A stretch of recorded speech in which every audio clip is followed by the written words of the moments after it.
Broadcasting from the ARN Racing Studios in Southern California, ARN Los Angeles. This is ARN, the American Racing Network. Now, you're Shifting Gears with Alan Bailey. I really enjoy the smell of burnt rubber and race fuel in the morning. Sue me. Whether it's NASCAR, IndyCar, NHRA drag racing, or AMA Supercross,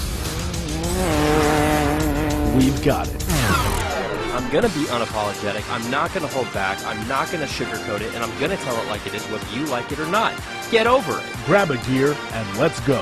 Well, is it time to go already? Really? You're Shifting Gears on ARN. Here's Alan Bailey. What's up, gearheads? It's been way too long. Welcome on in. You're Shifting Gears right here on ARN, the Motorsports Authority. I'm Alan Bailey. Get in on the conversation. Tweet me, Facebook me, comment me, email me, whatever, at The Alan Bailey on Facebook, Twitter, and Instagram. Also, hashtag ARNRace. Also, yes, we have a phone number, 720-600-RACE. That is 720-600-7223. Messaging rates do apply for that as well. Yeah, I had a couple of weeks off. What can I say? Once you get the flu, you can't exactly talk. Doing a talk show, not really in the cards at that point. So yeah, I took some time off, still getting over it, but I am back. I'm weathering through the cold. I can do this. Lots of interesting stuff to talk about on today's show. Yeah, it's Friday. No, not the normal day, but hey, my sickness was gone, so we kind of went with it. What can I say? So there you go. Lots of interesting stuff, lots of NASCAR stuff to talk about. Fights at NASCAR. Yeah, week off for drag racing. So what does that mean ultimately? Well, it means a lot of NASCAR talk. But yeah, we're going to talk about other stuff. It's not just all NASCAR. 2 races left in the NHRA Mellow Yellow Drag Racing 2014 season. We'll talk about that. Yeah, there's no IndyCar going on, but we might have a story or two for you. And sure enough, even though NASCAR has about 5 races to go, including this weekend at Talladega, we're still going to talk about stuff for 2014, or 2015 rather. This little thing called Supercross is going to be starting up here pretty soon. We're a couple of months away here from the start of that season. So yeah, we're going to talk about some Supercross stuff. I always get into the habit of letting just that season sneak up on me. Motocross is done. Their season doesn't kick up again until May, but literally the first weekend of the new year, Supercross is in town, and my job already starts up again. I have very little downtime, so what can I say? It happens. What am I gonna go? What are you gonna do? What are you gonna do? Couple of interesting news and notes here, and we will get into it in this week's opening lap presented by Apollo Aesthetics. Final practice for the NASCAR Sprint Cup Series Geico 500 at the Talladega Superspeedway in the books. Kyle Busch atop the charts on that one with a blistering speed of 195.20 miles per hour. Kyle Larson, Casey Kane, Jeff Gordon, and Casey Mears round out your top 10. However, only 21 drivers on track for that final practice session. In that first practice session that happened earlier today, Clint Bowyer on top of the speed charts, followed by Eric Almirola, Jamie McMurray, Michael McDowell, and Travis Kvapil. Speeds well over 200 miles an hour around there. And yes, all drivers were on track earlier today for that first practice session. Qualifying set to take place in, well, a few minutes here, actually. We'll bring you live play-by-play on that one, live coverage from that as well here on ARN, so don't go anywhere during the course of this program. Cole Witt picking up a sponsor, the Sunoco Rookie of the Year contender, going to be rocking the Bad Boy Inc. operations with the Bad Boy mowers on the hood of that number 26 car at Talladega this weekend. Look forward to that. Also, very cool paint job this weekend for Terry Labonte in what is a landmark start for him. He's going to be rocking what would have been his final ride in that Kellogg's colors that he won his first championship with on the driver's side of that car. And on the passenger side of that car, he's got the colors from his first championship back in the 80s on that as well. You can check out a picture of that right now on arnrace.com. Very cool, actually. Also, some sponsorship news. Larson going to be rocking the Energizer Bunny on the hood of his 42 Chevrolet SS at Talladega this weekend. And yes, believe it or not, it's the 400th Super Speedway start for the Wood Brothers this weekend, with Trevor Bayne behind the wheel of the number 21 Ford for them as well. Also this weekend, Matt Kenseth going to be rocking a very special Home Depot paint scheme aboard his number 20 car in landmark of the 15th anniversary of their sponsorship with Joe Gibbs Racing. It's a very cool paint scheme. Again, you can check it out on arnrace.com for a very cool one. It starts out white and then fades to that very familiar orange right there on that 20 car. Very familiar with a paint scheme Tony Stewart ran in his 1999 rookie season. Check it out. Also on at ARN Race on Facebook and Twitter for that one. Also, looking at a lot of other things going on. A larger, higher definition board is at the Speedway this weekend at the Talladega Super Speedway for fans in the grandstands. A very big high definition Sprint Vision is going to be out there as well, towering above Gatorade Victory Lane, where everybody's going to be trying to vie in this weekend. Also in NASCAR news, Daytona Rising project is at the halfway point. Yes, believe it or not, they're halfway through their project, halfway through that $400 million Daytona Rising project. Florida Secretary of Commerce Gary Scoop and Florida Department of Economic Opportunity Director Jesse Palouse were in attendance out there this week. And yes, they took some really cool pictures and actually showed a lot of interesting things and some interesting halfway stats of that construction project. Believe it or not, 1 million man-hours have gone into that development already. They've installed 89% of the total steel that will comprise the Daytona Rising project, and more than 105 million pounds of concrete have been poured. Also, they've installed 26 escalators and 4 elevators at Daytona, but they're only halfway there. That's quite impressive, to say the least. And believe it or not, Dogcoin and Reddit will return at Talladega. They partnered with Phil Parsons Racing in what was the very first fan-sponsored race car, and they're coming back to that number 98 this weekend. And something that is very cool is that paint scheme with that dog coin on the hood and on the rear deck lid. And yes, it makes for some very funny shots at Talladega when it comes time to, let's just say, bump and run him with that sad dog on the TV quarter panel of that number 98 Ford. I'm looking at the photo right now and I'm trying to hold back the laughter. My apologies for not doing a very good job of that. And yes, the Verizon IndyCar Series will help the residents of Central Indiana ring in 2015 as a key part of the community-wide public New Year's event announcement for the event for the Indianapolis city officials. The car, suspended by a boom and crane, will begin as a 75-foot descent over the Pedestrians Mall over Georgia Street, and it'll work its way down come New Year's Eve. And they will do the countdown, kind of like the ball in New York City, except it's an IndyCar in Indianapolis.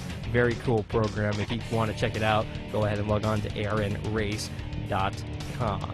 Also, something that you wouldn't be a big surprise, Matt Kenseth has no regrets getting in Brad Keselowski's face and by his actions post-race over the weekend at Charlotte. In case you missed it, yes, Matt Kenseth was getting physical with Brad Keselowski post-race. And no, the two drivers have not talked, but they were the ones in this heat of the debate, and Friday at Talladega, no one exactly was saying anything. Keselowski fined $50,000 for ramming Kenseth on pit road, and then drove away into the garage after a tussle with Denny Hamlin. NASCAR did not fine Kenseth nor Hamlin, even though Kenseth was the one who had Keselowski in that very awesome headlock. No punches were thrown. So ultimately, Matt Kenseth not fined by NASCAR. He was not making any apologies. Kenseth told many reporters in the media center after the race, quote, "I don't regret my actions. I am not proud of them or happy about them in any of that, but I don't regret them. I don't know that I'd do anything different if the same thing were to happen, if the same thing went down again." we'll see what happens this weekend at Talladega. They're not friends, and at Talladega, where you have to work with one another, don't really know if it's going to go over too well this weekend.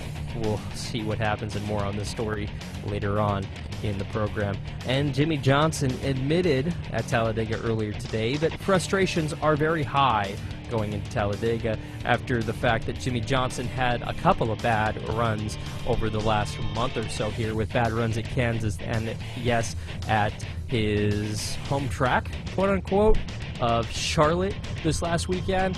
Didn't go too well. Jimmy Johnson must win the race in Talladega in order to secure a spot for the next round of the chase. More on that later on in the program.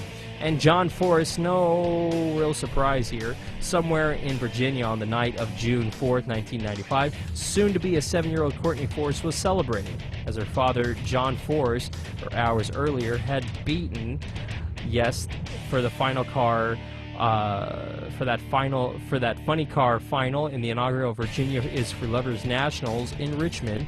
Just one more of Force's now 141 career wins. But to top it all off, the fact that John Force did not spend a whole lot of time at home when the girls were growing up, when his daughters were growing up, is not a surprise.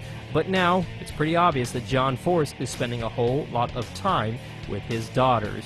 And yes, he is racing against one of them in the Funny Car Series, and with his other daughter racing in the Top Fuel Series. You can imagine things are getting pretty close, but we'll get into it a little bit later on in the program. Don't go anywhere. And yes, it's almost looking like 2015 is kicking off for Supercross, as Justin Barcia began testing his new Joe Gibbs Racing Yamaha bike earlier this month. There is a video up on ARN of him riding. We'll recap what he said a little bit later on in the program. Also, Dean Wilson signed a big contract with Red Bull KTM and will race in the 450 class in 2015. And he, yes, will be partnered with Ryan Dungey alongside him as a teammate. He attempted to move up the 450 class in 2013, but his original deal fell apart in the offseason, sending him back to the Pro Circuit tent. And the Pro Circuit tent at Kawasaki got him a 450 bike for the Outdoor Series, but Wilson suffered an injury mid-season and went down back to the 250 class in 2014. He didn't race a 4-week stint in the 450 class this past Supercross season, finishing outside the top 10 in 3 of those races. But the 2011 450 motocross champ Wilson admitted during the Lucas Oil Pro Motocross Championship that he now feels a disadvantage in the 250 and is looking forward to the 450 class. More on this a little bit later on in the program. Are you looking for a new website? Oh, come on, think about it. If you're looking to sell your product and you're thinking, well, I'm not doing it very well out of my garage, here's what you do. You need a website. You need to start selling your product online, but don't worry about bad reviews, because guess what? You can get your own website and you can sell those products on your website and take all of the major credit cards, including PayPal. Here's what you do. Log on to Apollo Aesthetics and apolloaesthetics.com in order to request a quote to build that brand new website today, just in time for the holiday rush. Yeah, believe it or not, Thanksgiving's right around the corner, which means the holiday rush is too. Log on to apolloaesthetics.com to request that quote to get your website built just in time for the holiday rush. That's Apollo Aesthetics and apolloaesthetics.com. More to come of Shifting Gears. I'm Alan Bailey in the ARN Studios. Don't go anywhere.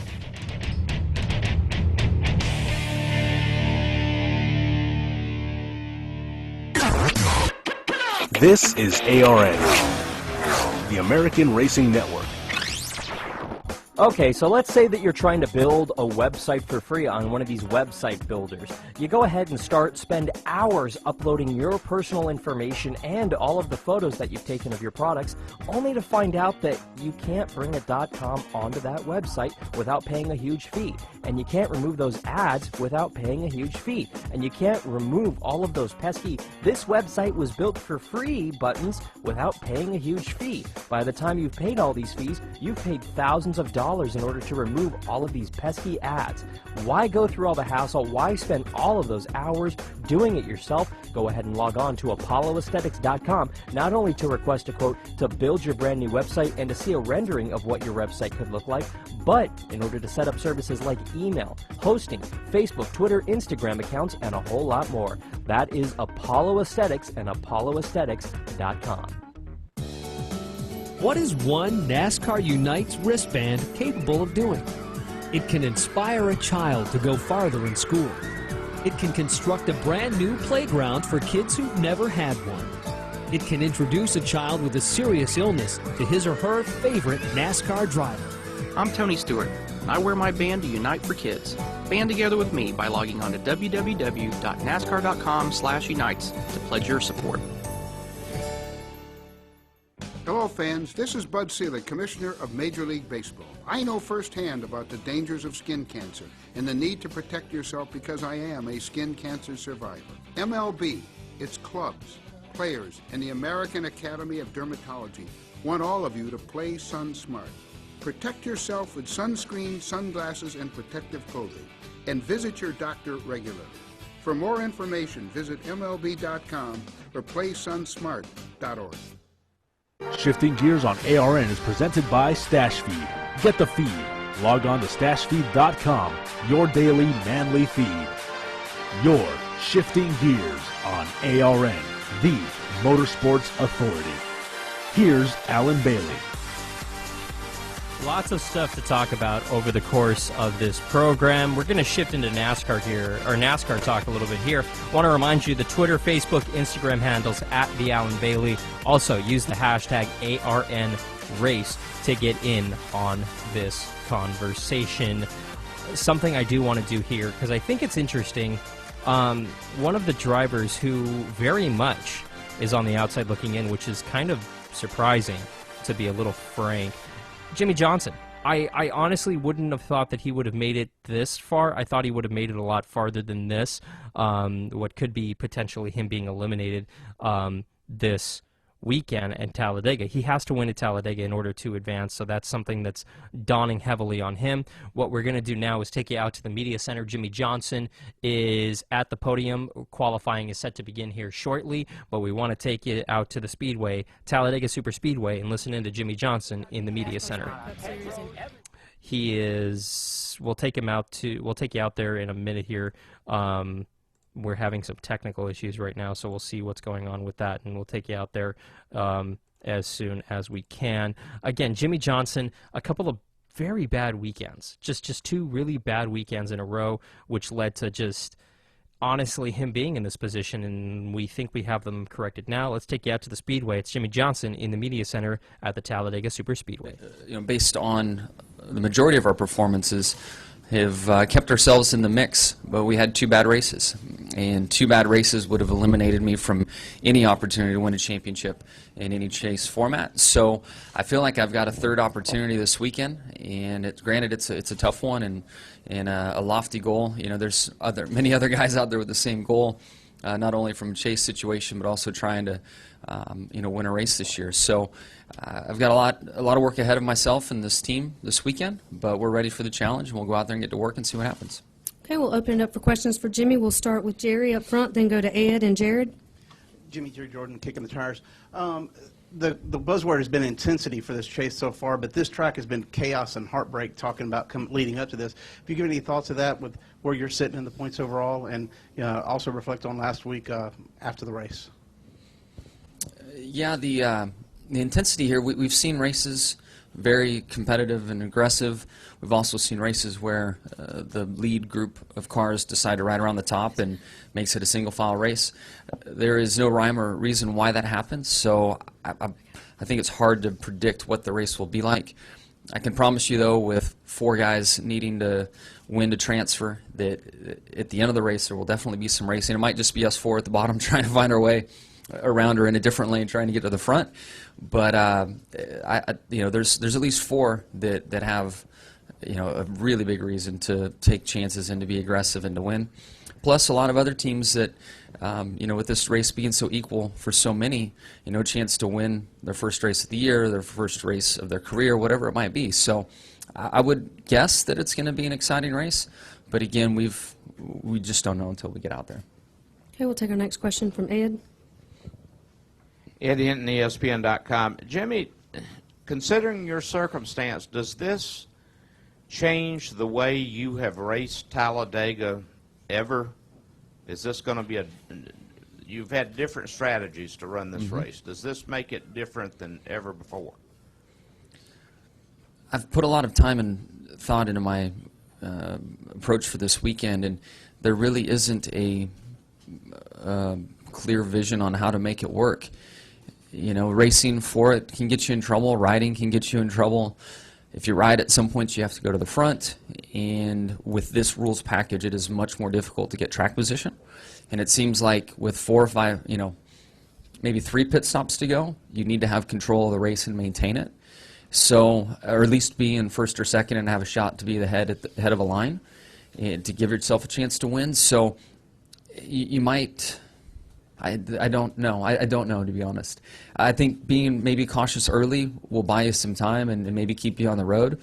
But from the halfway point of the race on, you have to fight for track position if you want to win.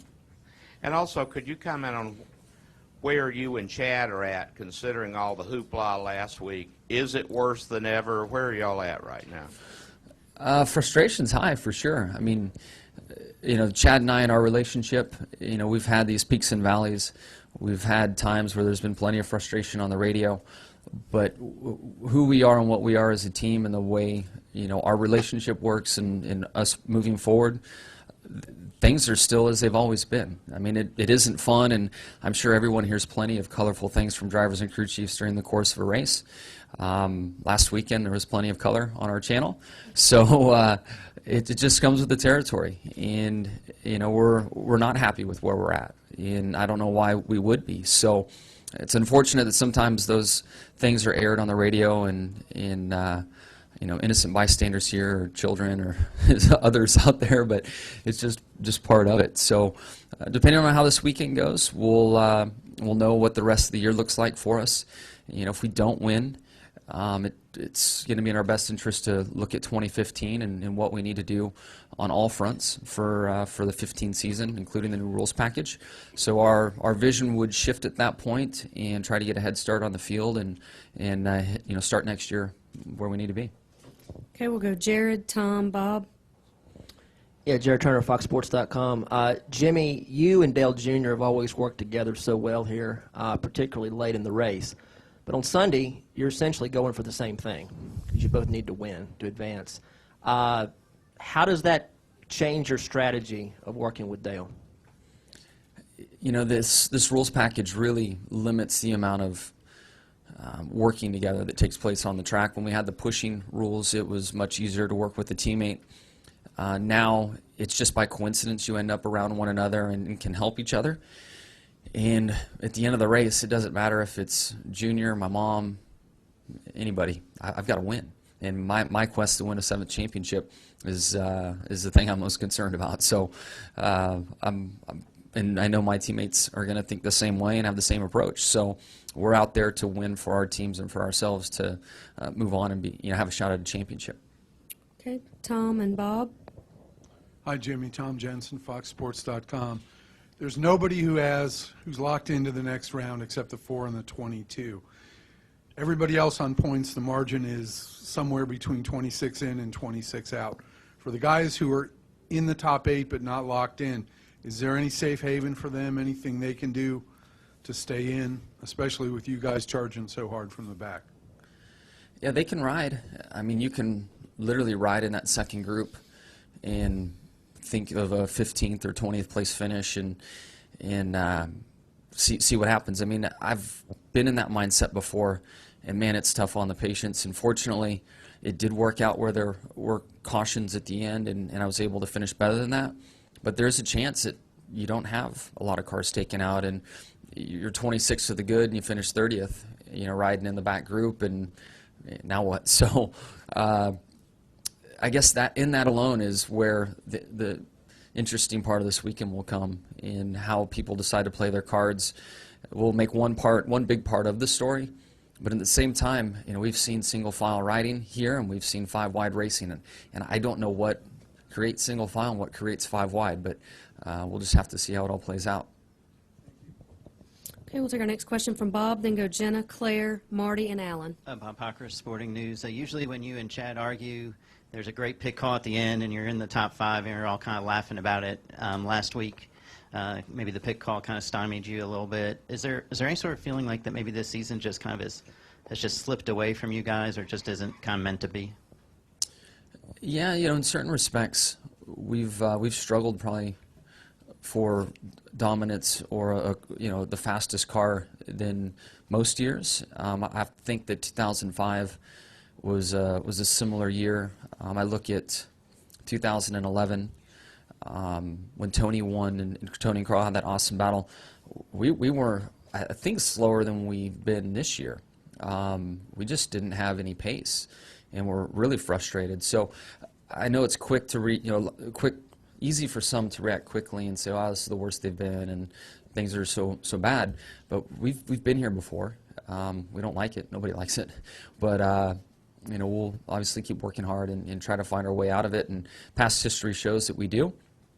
I think we were in good position to finish well last weekend, although I'm not sure that would have changed much. Granted, it would give us a much better position on just a great finish here. If we'd run the top 5, it would open our window of opportunity to transfer. We'll just take our lumps and go. That's all we can do. Okay, we'll now go to Claire, then Marty and Alan.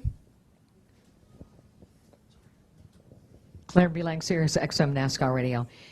What about the form of qualifying that we're going to see tomorrow? And, qualifying has always sort of not meant that much here. Does it mean a lot here for the particular format of the chase, or any different than it was before, even with the different format? It's still a plate race, so I don't find that your qualifying position dictates how your race is going to go. You can qualify in the back and still win. It's not like a traditional track where the lap matters and the setup matters and all of those things. Qualifying is going to be based on the group you're in and if you catch somebody in front of you. So there's going to be much more luck and circumstances that create your qualifying effort. With the short format, the 2 groups going out, it'll put an emphasis on everybody going instead of playing the games that we've been playing. The only thing that's a little tricky is the fact that the fastest 24 cars go. You might have a group. You might get 20 cars from one grouping. You can have all 24 from one grouping. I guess I don't know if the math works out for that, but what I'm getting at is, how that dynamic works on the track. It make a little bit more sense if they took 12 from each grouping, but we'll just have to see how this first round plays out. Okay, we'll take our next question from Marty, then go to Alan. Hold on, Marty. We'll get a mic to you.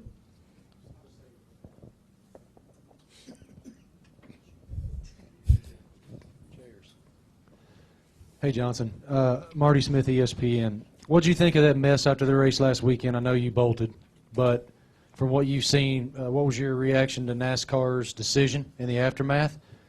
And secondly, what is the driving corps' perception of Brad Keselowski? The driving what? Corps. That would be you and your fellow drivers. Like corps of people. I see. Sorry. Your southern accent may have tripped me up a little bit.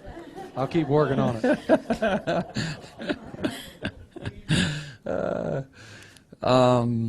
Yeah, after the race was, I still need to go back through and look at it all. I'm disconnected on Sunday and was off to test in Phoenix. When I got to Phoenix, I caught up with the other drivers and talked to Matt and everyone. And I hate that I missed so much excitement following the race. And there's also some scary moments from the sounds of it. So, I think importance needs to really shift towards safety in the garage area, safety on pit road. Those are 2 environments that there should be no exceptions on, and NASCAR's ruling shows that they're serious about that, and hopefully, it keeps those areas safe. On the track, Brad's always been a tough racer. I haven't had any recent run-ins with him. I think that he's in a position he doesn't want to be in right now, and along with a few other guys. And when you're in that position, it's hard to hit the 100% mark. Sometimes you end up at 105, 120, and you start doing things that you might not want to do, or make little mistakes that cost others. And with the intensity being so high, and other chasers being affected by it, that you have the situation that we do. But I feel that Brad is very well respected for his talents on the racetrack. And people get upset, people get frustrated, and stuff happens. And I think it's all by design. We have this format and this elimination process for a reason. So it is living up to the hype that it was intended to. But on the track, again, I think that Brad is well respected for his talents. I think he's given a hard time by many in the garage for being so outspoken and other aspects of the whole thing of racing. But certainly on the track, I mean, he's a wheelman. He gets it done. Final question, Alan. Alan Cavano, NASCAR.com. Jimmy, can you remember the last time you were in a situation where really nothing else mattered except winning? And does that take any pressure off you on Sunday? Talladega takes a lot of pressure off of a driver until race time, because not much you can do. So I'm trying to think through in my mind if I'm any different because it's Talladega or the situation we're in. In recent time, I mean, I go back to racing Denny for the championship in Homestead, knowing that was one of his better tracks, and felt like I had to go down there and win the race to win the championship. They had some trouble and it changed that, but the build up to that event was similar. But I think the majority right now of my head in the relaxed week and my calmness right now is just due to being Talladega, and my job's really not important until Sunday. And then I'm sure the pressure will kick in. Jimmy, thank you for your time this morning, and good luck this weekend. Thank you. And there you go. That was Jimmy Johnson right there in the media center at Talladega Superspeedway, talking about the race at Talladega this weekend, the chase in 2015 or 14, and a lot of other things right there. And yeah, I mean, you can hear it in his voice. I mean, that's a great point right there at the end. He's never really been in this position unless you count that race with Denny Hamlin. And even then, going into that weekend, Denny was having a horrible, horrible weekend. The pressure got to Denny, which is why I never really brought Denny Hamlin up as a legitimate threat for this championship, because Denny Hamlin cannot handle pressure if his life depended on it, which is why he's never really going to win a championship unless he drastically changes that, and that's something that's not going to happen. So we'll just see what happens with everything this weekend ultimately. But really, it boils down to the fact that Jimmy Johnson has never been in this position. Not really. You can count that as technically being a position where he has to win. But really, going into the race itself, Denny qualified bad. Denny wasn't happy. It was obvious Denny was off, and Jimmy had an advantage going in. And if you don't count that, Jimmy's never been in this position, which I don't. So Jimmy Johnson has never been in the position to must win in order to advance, or must win to win this championship, which is why I've never really picked him to win this championship this year. He's been off all year. That's no surprise. That's no revelation or breaking news story, the fact that Jimmy Johnson has been crappy all year, but the fact that he's never been in this position, the fact that he's never run particularly well at Homestead, he's never won a race at Homestead, he's never qualified well at Homestead, because whenever he goes down to Homestead, he wins the race. Or he doesn't have to win the race, rather. He has to literally just finish 30th or better, or 31st or better, or 17th or better, and he just rides around and relaxes, and he doesn't race. He doesn't put his best effort forward because he doesn't have to. That's racing smart, but it's not what the fans want. And the fact of the matter is, Jimmy Johnson has not done well this season, period. He doesn't deserve to be one of those final four in the chase. I don't want to see him advance, because he doesn't deserve to advance. If he wins, great, that's awesome, good for him. It'll be interesting to see how he goes from here. But honestly, I'm not picking him simply because I don't think he has what it takes. I don't think he's running a championship-winning year. I think he ultimately needs to be eliminated. He's one of those guys. He's not a threat. I don't want to call him a threat for the championship, because he's not. He's just kind of there in the way. That's what you want to call it. So we'll see what happens ultimately this weekend at Talladega. Jimmy Johnson and his teammate Dale Earnhardt Jr. are in a must-win situation. They have to win this weekend in order to advance. And honestly, I'm not putting them down for wins.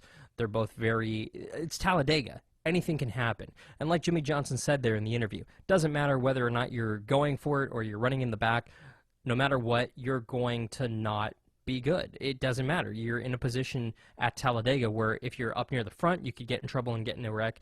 If you're running in the back, it doesn't matter. You could still get into a wreck. Keselowski's in that same bubble. So is Casey Kane and Matt Kenseth, guaranteed. But Kane and Kenseth are kind of in a better position. Keselowski's 19 points out.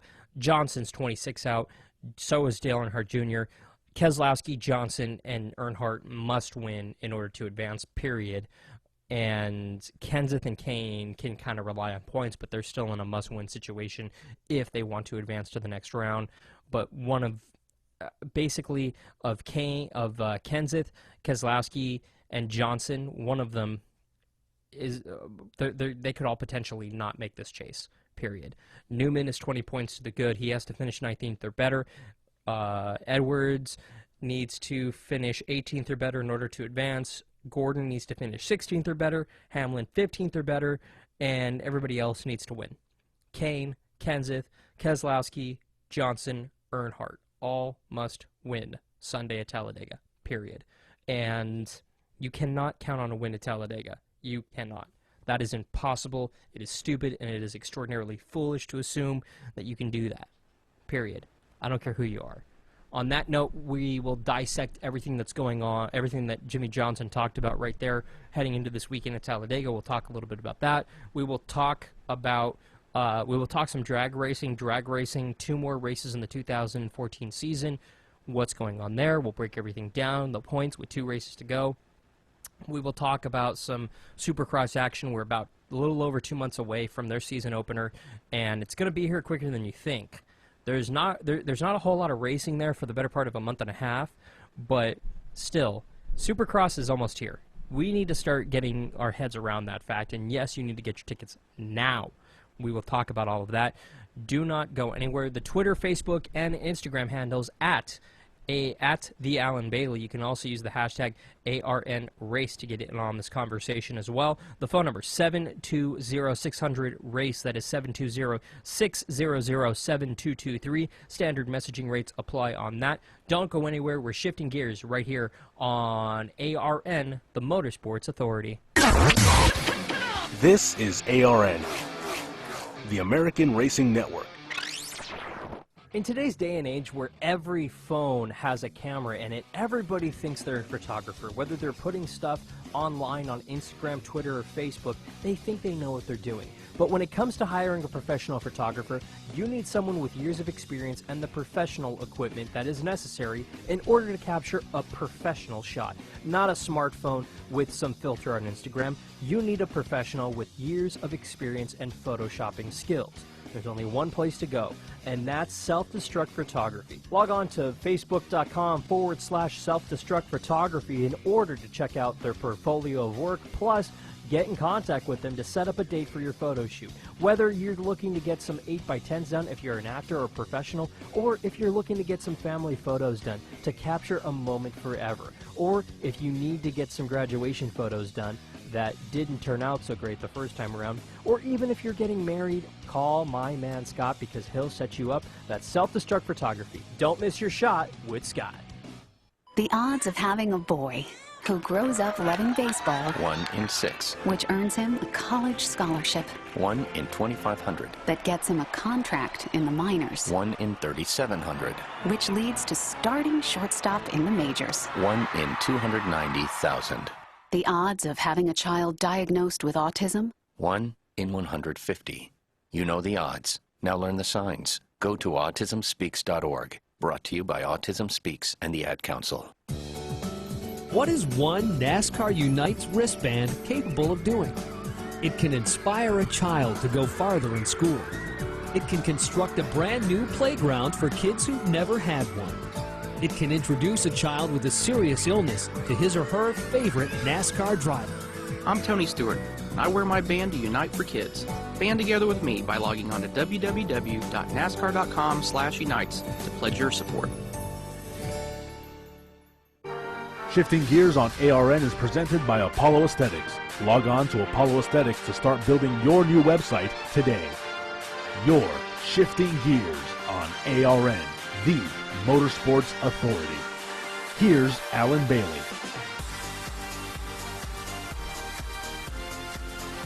Is the pressure getting to Jimmy? Methinks so. Yeah, I have to agree. That one coming to us on Twitter. At the Alan Bailey. Also use the hashtag ARNRace to get in on this conversation as well. Lots of stuff right there with that Jimmy Johnson media availability right there from the Talladega Superspeedway a little earlier today. Qualifying is coming at you tomorrow around 4:30 Eastern. You could check that out. Yeah, I'm counting him out. Honestly, I was counting him out of this chase before the chase even started. He wasn't on my top picks. He really wasn't. He was kind of the guy that I've been putting down on my list just because, frankly, I don't think the guy has been on his A game. I want to see him win that 7th championship because I think it's going to be something that kind of cements his chance to go ahead and get this, just go down as the best in history. That, and I'm not the biggest Richard Petty fan. Yes, I know. I just said it. Listen to any of my shows. I've never said anything good about Richard Petty. Good driver, not a great driver. Get it through your heads, period.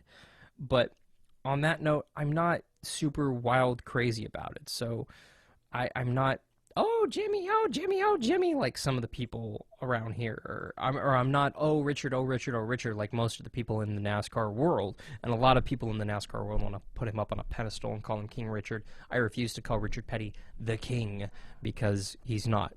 Sorry. But turning our attention to Jimmy Johnson, I don't think the guy is on all cylinders. I think that the rules package this season has a lot to do with it. I think that him and Chad haven't figured out how to race this chase, quote unquote, yet. And really, they've been off all season.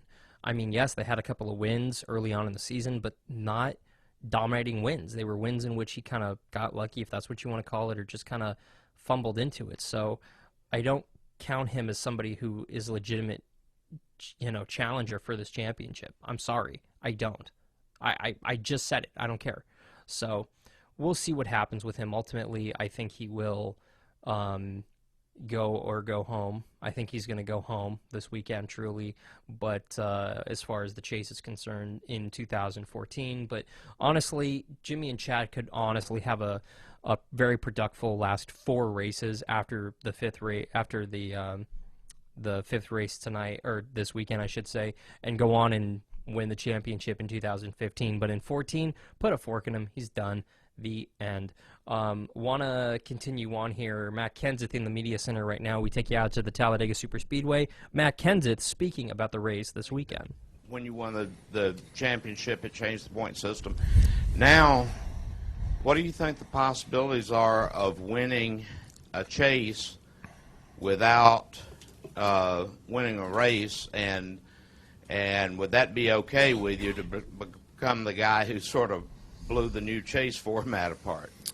Well, I'd be happy in winning a championship no matter what the format is. Obviously, the format's changed a lot through the years. It feels really different for me this year, because if it was last year, right now we'd be done. But if we could come here and get a real good finish, and like I said, I haven't even looked at it, but finish ahead of a few cars, we could possibly get all our points back again, and be even going to Martinsville, next week. So that's definitely a different feeling, than it was before. So obviously, I wish we would have won some races by now. The season we had last year, I never dreamed we'd go 12 months without winning a race, even though I realize how hard it is. And I never really lose sight of that, because I've been around for a while. So you got to enjoy it when it's going good, and you realize it's really hard to win races. But still, the way we ran last year, I didn't think we'd be sitting here right now without a win. So I certainly wish we had some wins. Got 5 weeks left, I guess. So we still got a chance to win some races. I hope we have a good day Sunday and get into the next round. And even if we don't, I still hope we can win some races before the year's over. Okay, we'll take our next question from Bob, then go Tom, Nate, Jenna. Bob Hocker, Sporting News. Have you thought much about the events from last Saturday? And, you know, would you have done anything differently? Are you kind of happy with what you did? Are you embarrassed what you did? Kind of what are your feelings? You know, none of it. I mean, you never want to get into confrontations. At least I don't. I like to avoid them. I'm definitely not, you know, built for fighting, and it's not really, you know, in my genes. Not something I ever really want to do. But I guess everybody kind of has, you know, their breaking point. And you know, last week, you know, it was bad enough to run bad all night and to be frustrated, and then get two tires to get toward the front, and Brad clearly saw me, you know, roll outside of him, and he hung a right on purpose and ran me right in the wall and ruined my night and possibly took us out of a chase contention. So I was mad enough about that, and then to come down afterwards and have your stuff off and your net down and come and pull those, you know, high school stunts playing Car Wars after the race was just absolutely unacceptable. So that definitely put me over the edge. I don't regret my actions. I'm not proud of them or happy about them or any of that, but I don't regret them. I don't know that I'd do anything different if the same thing would have went down again. Okay, we'll now go to Tom, then Nate, Jenna. Hey, Matt. Tom Jensen, FoxSports.com. There's nobody who's locked into the chase by more than 26 points, nobody who's out of the chase by more than 26 points. Is there any safe haven in this race? Is there anything you can do to protect your spot? Is there anything strategically different going to do this time? Well, you know, I'm not going to think I'm telling the truth, but I really haven't really looked at our spot. But I thought somebody said we were ninth. So if we're ninth, we certainly don't want to protect that. We gotta, I think, be eighth after this race, so or better. So you know, I don't know. I think there's going to be varying strategies. I think the top few guys that got a big cushion, I would be shocked if they didn't just ride around in the back until after the last pit stop, something like that. You know, but you never know. This place is unpredictable, and enough people get that mindset. And you won't have the big wreck until the last lap. And if you're not in the front on the last lap, you're not going to get a good finish. So I think everybody's going to have a different plan.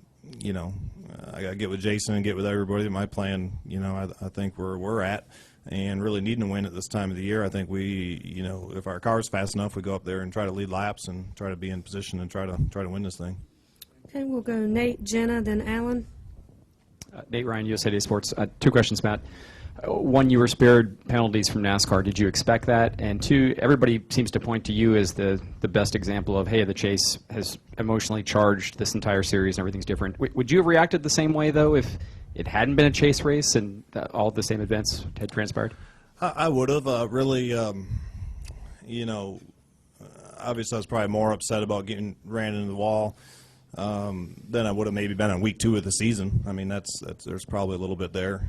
Some of that is from frustration from the season of not running to our potential, you know, and being taken out of a chase race. And the afterwards, getting hit after the race, my reaction to that was, besides taking my stuff off and thinking it's ridiculous to get hurt after a race is over by somebody acting like a little kid using a car for a weapon. I thought that was ridiculous.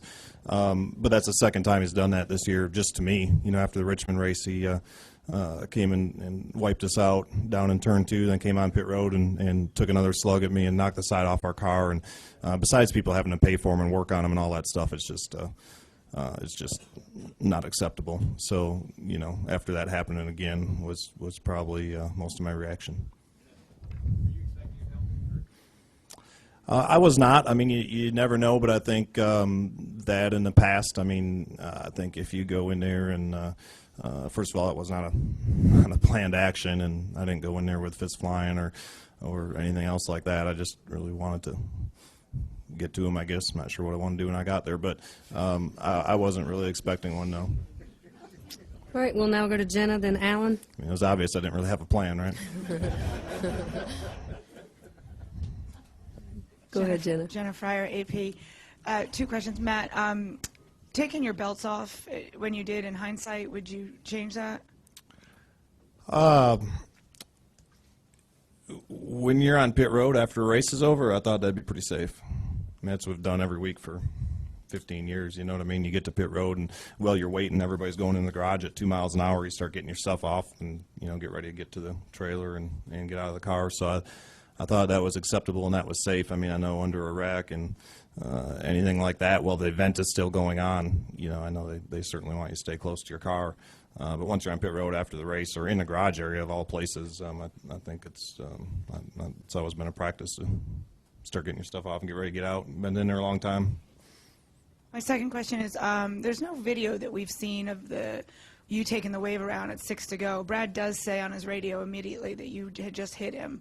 Was that intentional or retaliation for the restart at 63 to go? Well, Brad is greatly exaggerating that point. If you watch video, you can see he had no marks on his right front of his car after that. He said it tore his whole right front off. I did indeed swerve at him when I took the wave around because I was mad he put me in the wall and totally ruined my day. But if you look at his car, there was absolutely no damage on it. That was just him greatly exaggerating the story. Okay, we'll go to Alan. Alan Cavano, NASCAR.com. In case you do want to know, you're 1 point out of 8th place. All right, there you have it. Will you want to know during the race where you are and if you need to do anything, or does it matter? Yeah, I mean, only if you can do something about it, I guess.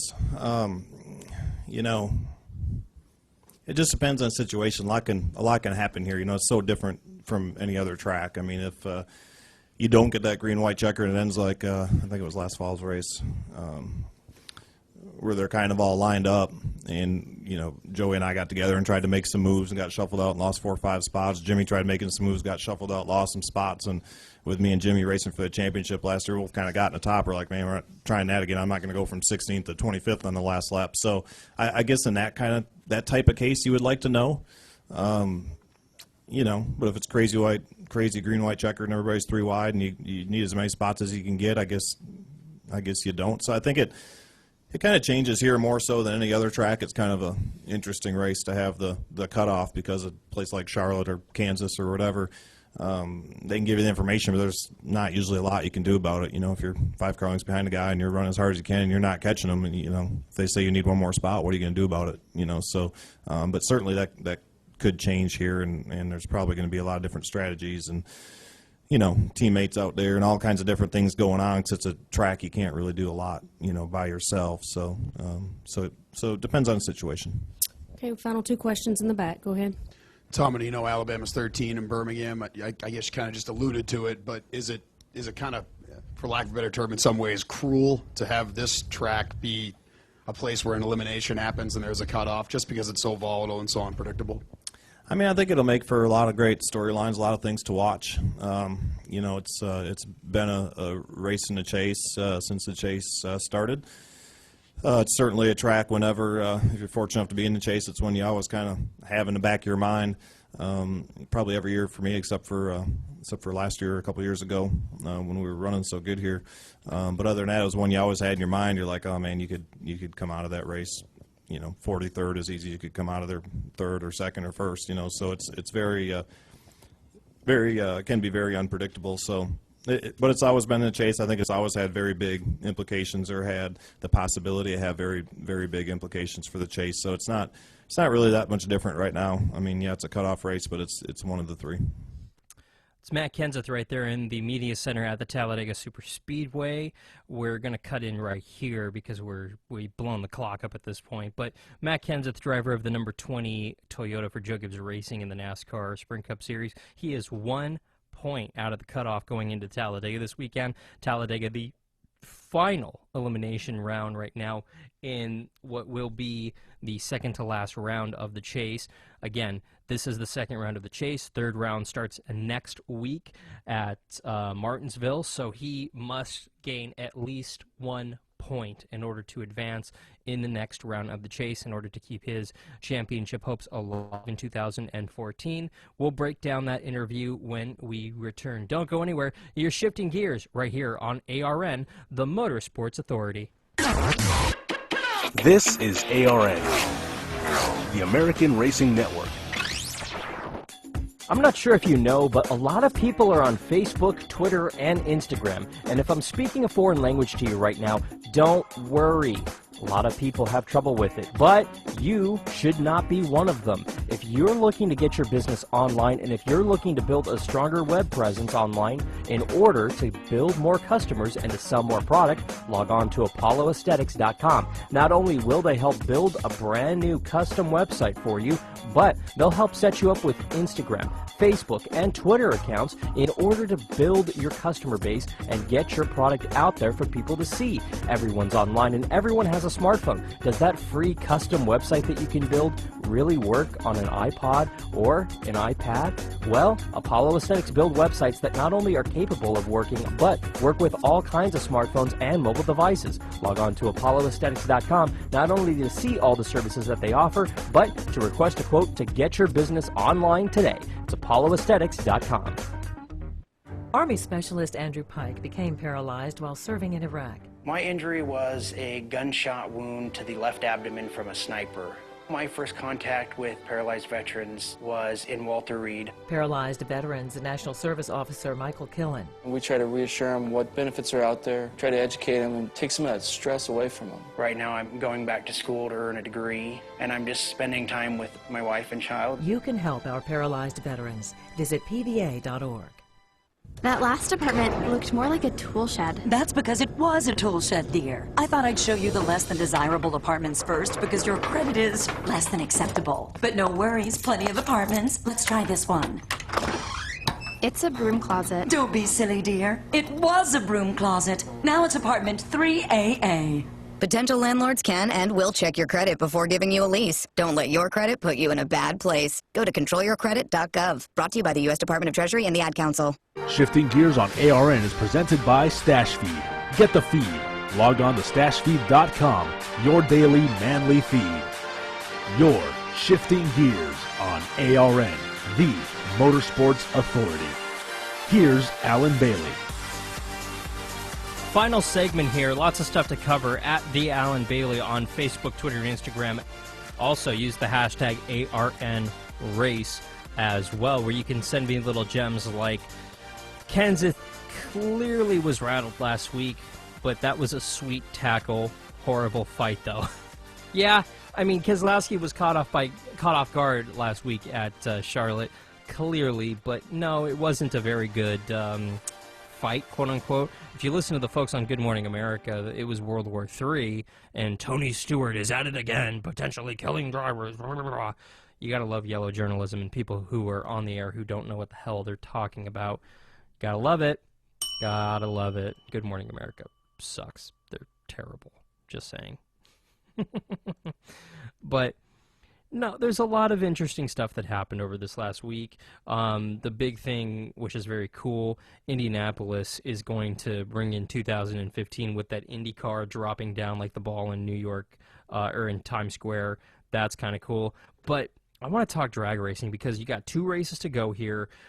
It's really tight right now in Funny Car. Funny Car is the one that I'm looking at because Matt Hagan is leading. John Force right now, 36 markers back.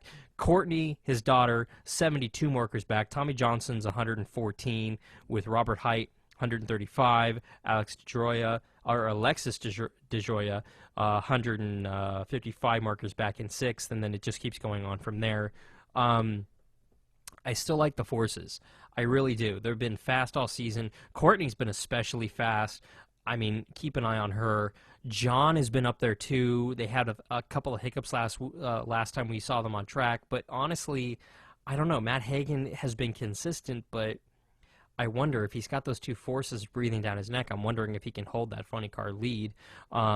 Same thing with Pro Stock. You got Jason Lyon, who's leading the points right now.